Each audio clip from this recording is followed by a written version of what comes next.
વિદ્યાર્થી મિત્રો, અમારી યુટ્યુબ ચેનલ ટીચિંગ મેથ્સ એલજીમાં આપનું હાર્દિક સ્વાગત છે. મિત્રો, આજે આપણે પાટણ જિલ્લા શાળા પરીક્ષા સમિતિ દ્વારા દ્વિતીય વાર્ષિક પરીક્ષા તેમાં ધોરણ 11 વિષય હિન્દીનું પેપર તારીખ 21/1/2026 રોજ લેવાયેલ છે. તે ઓરિજિનલ પેપરનું આજે આપણે સંપૂર્ણ અને સચોટ સોલ્યુશન કરીશું. જો મિત્રો તમે પૂરેપૂરો વિડીયો જોશો તો તમને અહીં ખ્યાલ આવશે અને તમારી જે વાર્ષિક પરીક્ષા આવે છે તેમાં પણ તમને ખૂબ જ મદદરૂપ બનશે.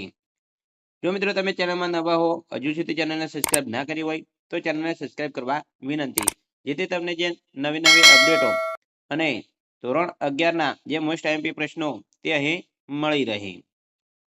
મિત્રો, હવે વધુ સમય લેતા આપણે પેપરનું સોલ્યુશન કરીશું. તેમાં વિભાગ એ, પહેલો પ્રશ્ન, चंद्रशेखर आजाद के लिए दया का दूसरा नाम क्या था? तो जवाब આવશે सी कायरता. 2. पंच लाइट कितने रुपये में खरीदा गया? जवाब આવશે ए 5 कौड़ी. 3. स्त्री मिली सी खाली किया मैं शरीर लपटे बैठी थी. जवाब આવશે बी धोती. 4. कपिल ने कितने तत्वों की चर्चा की है? जवाब આવશે डी 25. આગળ જોઈશું તો અહીં જોડકા જોડવાના છે. તેમાં વિભાગ એ અને વિભાગ બી આપેલો છે. દુઃખ તો તેમાં આવશે અહીં બ હેમાપત્ર આવે છે તે પાઠમાં, અને અજંતા તો તે પાઠમાં અહીં બુદ્ધનો તે પત્ર આવે છે એટલે ક સાથે જોડીશું. આ રીતે જોડકા જોડવાના છે. આગળ આપણે જોઈશું તો નિમ્નલિખિત પ્રશ્નો કે ઉત્તર એક વાક્ય में આપીએ. અહીં એક વાક્ય में જવાબ આપવાના છે. તેમાં 7મા નંબરનો પ્રશ્ન પૂછાયો છે, बापू का बिस्तरा किन वस्तुओं से निर्मित था?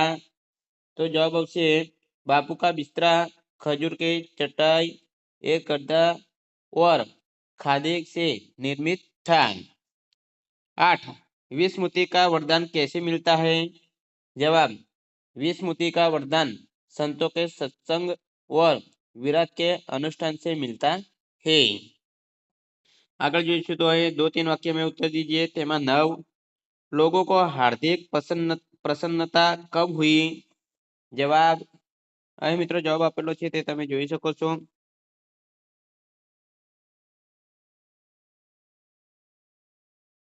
10.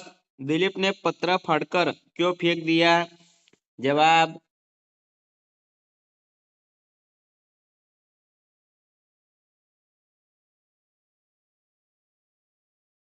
अज्ञात गोधन के द्वारा पेट्रोमैक्स जलाने पर पंचों ने क्या किया? जवाब,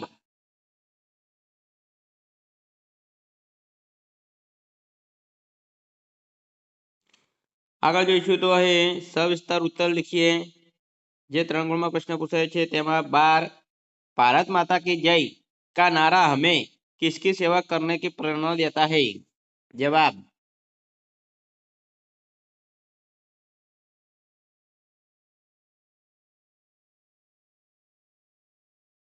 અથવામાં એ પ્રશ્ન પૂછાયો છે 12.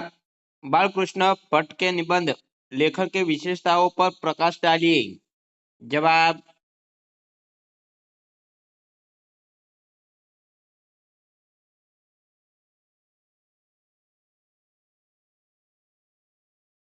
विभाग ए पूरो थाय छे. आगळ आपणे विभाग बी जोईशुं. 13मो प्रश्न, हमें दूसरों के लिए क्या अर्पण करना होगा? जवाब छे डी तन मन. 14. चंपा अपने वालम को कहाँ रखना चाहती है? जवाब छे बी अपने संग साथ में. 15.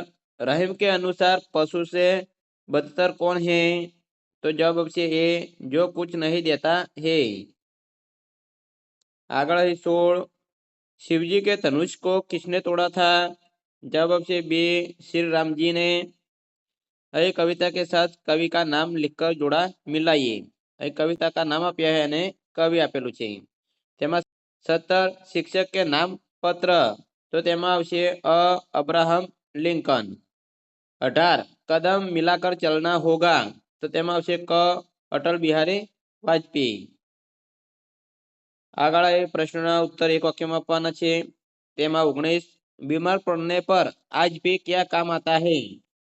तो जवाब, बीमार पड़ने पर आज भी दादी के घरेलू नुस्खे काम आते हैं. जवाब, बाज लोग अभाव में जलते हुए और कड़कड़ती ठंड में उन्हें ऊर्जा देने वाली आग को आशीष देते हैं। आगे निम्नलिखित प्रश्नों के किन्हीं दो के उत्तर 3-4 वाक्यों में लिखिए। तेमा 21 रहे जिन्हा को बावरी क्यों कहता है? जवाब,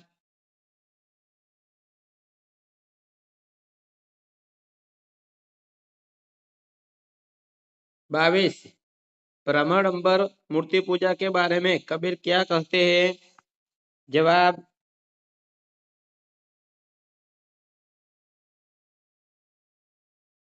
23 कवि ने चंपा को पढ़ने के लिए कहा तो उसने क्या जवाब दिया? जवाब,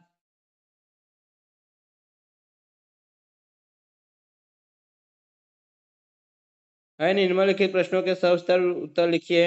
तेमा 24 कदम मिलाकर चलना होगा काव्य में व्यक्त राष्ट्र प्रेम का वर्णन कीजिए।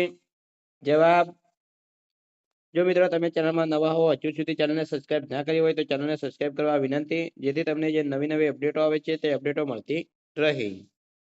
હવે 8મા પ્રશ્ન પૂછાયો છે 24 बाज लोग कहे के नहीं होते, यह कहने के पीछे कवियत्री का आशय क्या है?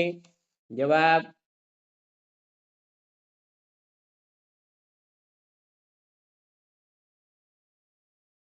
હવે વિભાગ બી પૂરો થાય છે। આગળ આપણે વિભાગ સી વ્યાકરણ વિભાગ જોઈશું। તેમાં નિમ્નલિખિત શબ્દ કા સમાનાર્થી શબ્દ लिखिए। 25 मुबाहिस तो એનો સમાનાર્થી શબ્દ થશે વિતર્ક। निम्नलिखित शब्द का विलोम એટલે કે વિરુદ્ધાર્થી શબ્દ लिखिए। शुष्क तो એનો વિરુદ્ધાર્થી શબ્દ થશે આદ્ર। निम्नलिखित शब्द का प्रत्यय अलग कीजिए। बुधत्व तो प्रत्यय त्व अलग पड़શે। निम्नलिखित मुहावरे का अर्थ लिखकर वाक्य में प्रयोग कीजिए। पीड़ितों में पलना तो एनो अर्थ थशे दुख सहकर बड़ा होना। निम्नलिखित कहावत का अर्थ लिखिए। तो बे कहावत पूछाયેલી છે એમાંથી કોઈ પણ એકનો આન્સર આપવાનો છે। करेला और नीम चढ़ा अथवा पूछाय છે मन सच्चा तो कठोत में गंगा। આ બંનેમાંથી તમારે કોઈ પણ એકનો જવાબ આપવાનો હતો। આગળ જોઈશું તો વિભાગ 2 જે લેખન કાર્ય વિભાગ છે તેમાં એક पदांश को पढ़कर ससंदर्भ व्यवस्था कीजिए। 30 साधु ऐसा चाहिए जैसा चुप सुपाई, सार सार हो गही रहे थौथा दे उड़ाई। तो जवाब હવે 3 ગુણમાં પૂછાયેલું છે તેનો જવાબ તમે જોઈ શકો છો।